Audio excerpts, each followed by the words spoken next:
The haunting thoughts of the young Englishman go on as he sets sail for a remote South Atlantic island to work as a meteorologist.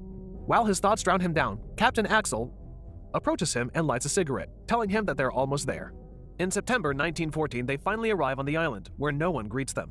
The man had been sent to replace another meteorologist stationed at the island, but there seems to be no sign of anyone. Captain Axel accompanies the young man to look for the previous meteorologist to ensure he's safe. They come across a lighthouse and knock on it, but no one answers. The young man forces the door open and finds the only other person on the island, Gruner, the signal technician, who greets them both coldly. When Captain Axel asks about the former weather official, Gruner answers that the man they're looking for died from typhus. Gruner seems unbothered by their presence and walks around nude. Irritated, Captain Axel and the young man leave the lighthouse. When Captain Axel bids him goodbye, the man wanders around the island as he deems life ahead of him there.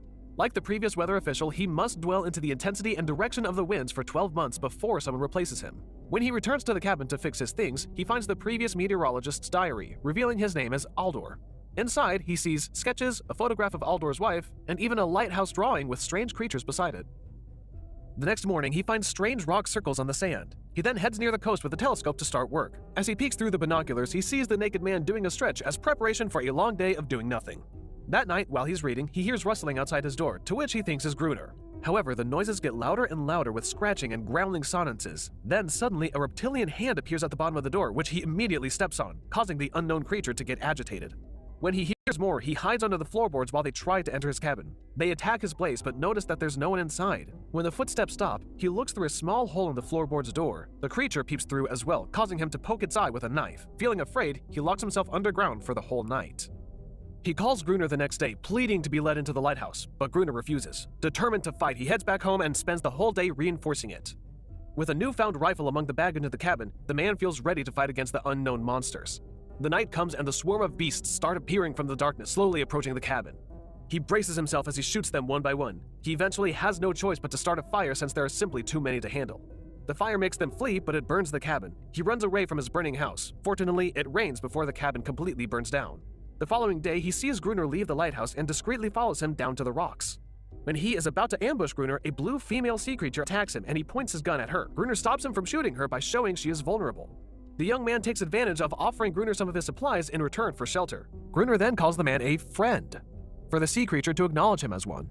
A little while later, they head into Friend's cabin to gather his supplies. He realizes that the previous weather official didn't die from typhus, but from the sea creatures. However, Gruner tells him that they need to head back to the lighthouse since it's nearing sunset, and the creatures might attack. They lift the supplies into the beacon, and after a long walk, Friend passes out. One morning, Friend is awakened by the female sea creature licking his hand, trying to heal his burns. It turns out that he's been asleep for 2 days.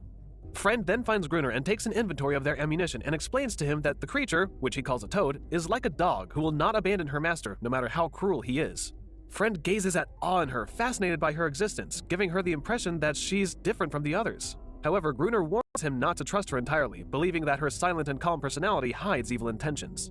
Gruner then shows Friend more of the lighthouse and takes him up to the top. Friend wonders why Gruner chose to stay on the island when he had the opportunity to leave when Friend arrived. However, Gruner tells him that he will never come back to the civilized world now that he is a master of his own destiny.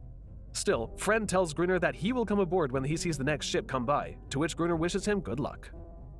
Later that day, Friend contemplates how a few days of isolation recently had changed him. As he fixes his things, he's surprised by the creature's presence, but still, he observes her as she ignorantly eats a candle. As he's trying to explain to her the use of a candle, Gruner calls him up, commanding him to bring his rifle. That night, Fred watches Gruner as he prepares for the attack. The older man instructs him what to do and fires the flare gun, which signals the beginning of a long night. On the other hand, while the female creature wails into the sky, a crowd of sea creatures barrels towards them, and Gruner starts shooting.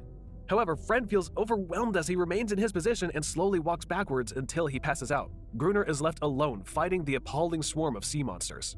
The following day, Gruner is enraged at Friend's ineffectiveness, telling him to fetch water instead. Friend then gets the water, and when he comes back, he hears a pounding and wailing in Gruner's room, and to his surprise, he sees Gruner thrusting himself into the sea creature. He then immediately leaves.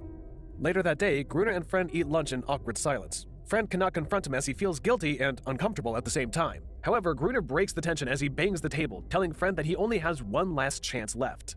That night, Gruner catches the attention of the creatures as he takes the flare gun. When the monsters appear, Friend is frightened again, causing Gruner to lock Friend outside on the balcony, leaving him to fend for himself against the monsters. Despite hearing gunshots and Friend's pleas outside, Gruner falls asleep. As the sun rises, Gruner is surprised to see Friend alive, covered in blood, gazing blankly at him. Months pass, and the two men get into a routine when the creatures attack several nights in a row, forcing them to keep vigil. Days are always the same, nights are getting longer, and only nature keeps them sane. They manage to coexist, where Friend's everyday task is to fetch water, while Gruner maintains their weapon. One day, Friend speculates that the creatures are returning to the lighthouse to reclaim the female sea creature. However, he still wonders why she allows her species to get killed and why they don't attack on some nights. Gruner doesn't care as to why the creatures come and plans to exterminate them all. Later on, Friend visits his old faded cabin to reclaim some of his belongings, only to discover how he has changed his appearance as he looks at himself in a mirror. He trims his beard, hoping to have some sense of his old self. On his way back to the lighthouse, he comes across a massive whale skeleton and picks up a piece. Still, there are no attacks that night, making him believe that the lulls between the fighting are often worse than the battles themselves. Still, they take advantage to prepare for the next attack. While Friend wanders around, he sees the creature and approaches her for the first time as he touches her cold skin. He grows to like the strange being and gives her the name Anaris, while Gruner uses her for his ends as a servant and sex slave. One evening, Gruner invites Friend to play chess. As they play, the young man shares his observations and hypothesis on the existence of the sea creatures. However, Gruner asks him to shut his mouth and play, urging Friend to perform a checkmate. Gruner then picks up his gun and points it towards the young man's direction as he perceives a creature behind his back. It turns out the sea monsters are already on the attack. They run into the higher point of the lighthouse as more and more monsters arrive. They fight with their rifles but are getting overwhelmed as the attack came too sudden. Still, they decide to go up to the lantern pane where the light illuminates. Unfortunately, Gruner is badly bitten on the foot as he flees upstairs after locking themselves inside the pane. They spend the night up there while the creatures try to reach them through the glass partition. Thinking that this is his end, Gruner sings a tragic love song until the sun rises and the monsters leave. That morning, Anaris takes care of Gruner's bitten foot as she sticks her tongue into the wound. They cannot survive another war as they are running out of supplies, ammunition, and will. Later that day, Friend perceives a ship from the distance while he roams. He immediately runs inside to get the flare gun. Afraid of having no one to hate, Gruner restrains Friend as he's about to shoot, pinning him to the ground. Anaris tries to protect Friend, which enrages Gruner, causing him to walk out with the flare gun. Feeling frustrated, Friend yells at Gruner, telling him that he's afraid to be left behind and fight alone. A little while later, Friend finds a way to communicate with Anaris by showing her a boat that he carved out of bone, hoping that she would understand. Anaris then leads him to an abandoned rowboat on the shore, away from the lighthouse. At the lighthouse, the young man tells Gruner about the boat, but Gruner says he knows about it, informing him that a Portuguese man used it to get away from a shipwreck, but the creatures killed him. He also claims that the ship's cargo contained dynamite, but he assumes that they're all waterlogged. Meanwhile, Friend is interested in diving into the shipwreck with an atmospheric diving suit, but Gruner disapproves, telling Friend that what he's proposing is a suicide mission. One afternoon, the young man paints the rowboat with hopes of making it work. He then hears a howling from the distance, only to find Anaris enjoying a swim nearby. As he removes his clothes, he slowly approaches her as if he's going to kiss her. Unbeknownst to Friend and Anaris, Gruner is watching. Back at the lighthouse while Friend is reading a book, Gruner hands him a diving suit and changes his mind after witnessing what they did on the pool, secretly hoping that Friend will die in the attempt due to jealousy. The following day, they row out to the shipwreck using the boat. The young man explains a rope tug is their only way to communicate while Friend is underwater, telling Gruner that he will tug the rope 3 times if he needs air supply. He then wears an old diving suit searching for the crates carrying dynamite while Gruner controls the string from the boat. While underwater, Friend finds the container and immediately hooks them up. After hooking up several small boxes, Friend finds an infant sea creature peeking through his suit, causing him to fall. He tugs the rope and starts to panic as more of the creatures surround him.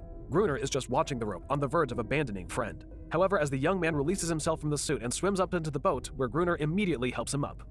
When they return home, they immediately check the crates and discover that only one box among the others contains explosives that are dry enough to use. The winter is coming. Friend and Gruner devise a plan to entice as many creatures as possible into the lighthouse before detonating the planted dynamite in hopes of scaring them away. However, that night, no one attacked. 3 weeks pass in the blink of an eye, and Gruner is getting impatient while waiting for the big attack.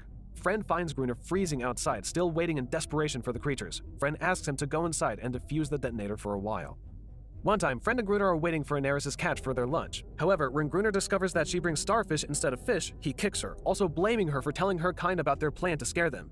The angry man grabs Friend's shirt, telling them that their new plan is to leave the door open, luring them inside for an ambush. That night, Friend leaves the door open while watching it. Gruner takes the upper ground, preparing to detonate the dynamite. They've been waiting for hours, and it seems like they're not going to attack them. Following Friend's speculation, Gruner drags Anaris beside him, forcing her to wail, assuming that it would attract the creatures. Meanwhile, a sea creature attacks Friend at the main door. He manages to get away from them, but more creatures are coming in. He rushes upstairs while informing Gruner that they're now inside the lighthouse. The creatures attack, but Gruner cannot detonate the explosives, causing Friend to sprint to the top of the lighthouse and reconnect the detonator. An explosion occurs, killing many sea creatures. Feeling unsatisfied, Gruner goes for a second set of explosives nearer to the lighthouse, knocking Friend and himself out. When Friend wakes up the following day, he immediately searches for Gruner and wakes him up. The young man is relieved when Gruner moves and starts singing a song, which he joins this time. Meanwhile, there is massive chaos around the beacon. Gruner uses a spear to finish off the wounded and dying toad on the beach. After seeing one of the dead creatures wearing a necklace, Friend believes that the species are more civilized than Gruner portrays them. Gruner grabs the pendant and hurls it into the sea, feeling enraged. Later that evening, while they watch for the next attack, Friend hears Aneris and several other creatures mourning the loss of their species. Gruner approaches him and explains that he rescued Aneris as a baby trapped in a net years ago, believing she owes him her life. Aneris vanishes, but Gruner assures him that she will crawl back, as she always does. Friend seems to regret what they did, but Gruner remains cold and has no remorse towards the creature's death. One morning, Friend circles the stones in the sand and places the carved bone in the middle, hoping to get rescued. On the other hand, Gruner is still preparing for an explosion to continue scaring away the beasts, but there is still no attack that evening. One time, as Friend fixes Gruner's mess while the old man sleeps, he discovers a wedding photo of Gruner with the words, "Love, love, love," written on the back. He recognizes that the woman in the image is the same as the woman in the diary, realizing that Gruner is the former weather official and that Gruner isn't entirely devoid of human compassion. As a result, Friend erases his day counting as he understands everything is forgotten, including the very reason for his visit to work. There is no work done other than to stay alive. Friend then goes into the shore to remove the carved boat when he sees a child sea creature suddenly approach him. Behind the child is Aneris, who appears more confident and bolder together with her troops.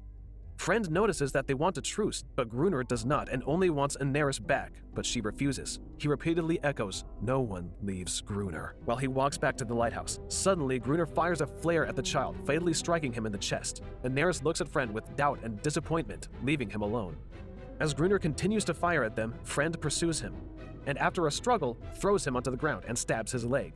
Enraged, Gruner stands and gains the upper hand and tries to murder him with an axe, but Friend calls him by his real name, telling him that he's not a murderer. Gruner comes to a pause, drops his axe, and utters, "Love, love, love," as if the man regains his former self. He goes outside and looks at the starry night, where the sea creatures slaughter him. A few months later, the next ship arrives to bring over Friend's replacement. The captain mistakenly calls him Gruner upon witnessing a shocking state of existence, which he doesn't bother to correct. Gruner leaves Friend with an unwavering legacy of taking his place. The young man keeps his role, thinking that this is the peace that he was looking for. The new Gruner stands by the balcony, staring at several boats, while Aneris runs into the sea, where she swims freely. From one hell to another, Friend found salvation. A world war would signal the end of humanity as we know it, but it gets worse. He left one mysterious past behind only to discover the same thing on an island he was fleeing. Seeking peace through nothingness, but in place of silence, he found a monster-plagued inferno. In the end, he finds peace after learning that there is no such thing as life without...